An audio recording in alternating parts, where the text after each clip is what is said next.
SSG செய்திகள் வாசிப்பது கீதா. காட்டாங்குளத்தூர் தண்டவாளம் பராமரிப்பு பணிகள் காரணமாக காட்டாங்குளத்தூர் ரயில்வே கேட் ஒரு வாரம் மூடப்படுவதாக ரயில்வே அதிகாரிகள் தெரிவித்துள்ளனர். செங்கல்பட்டு தாம்பரம் ரயில்வே தடத்தில் காட்டாங்குளத்தூர் காவனூர் சாலையில் ரயில்வே கேட் உள்ளது. இந்த ரயில்வே கேட் வழியாக காவனூர், கொருக்கந்தாங்கல் உள்ளிட்ட 10க்கும் மேற்பட்ட கிராம மக்கள் சென்று வருகின்றனர். இந்த சாலை ஓரகடம் படப்பை சாலையாகவும் உள்ளது. இந்த பகுதிகள் ரயில்வே நிர்வாகம் சார்பில் பழைய தண்டவாளங்கள் அகற்றப்பட்டு புதிய தண்டவாளங்கள் அமைக்கும் பணிகள் நடந்து வருகின்றன.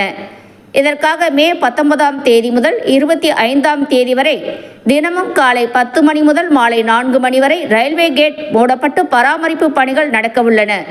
வாகன ஓட்டிகள் அருகில் உள்ள பொத்தேரி ரயில்வே கேட்டை ஒரு வாரத்திற்கு பயன்படுத்த ரயில்வே அதிகாரிகள் அறிவுறுத்தியுள்ளனர்.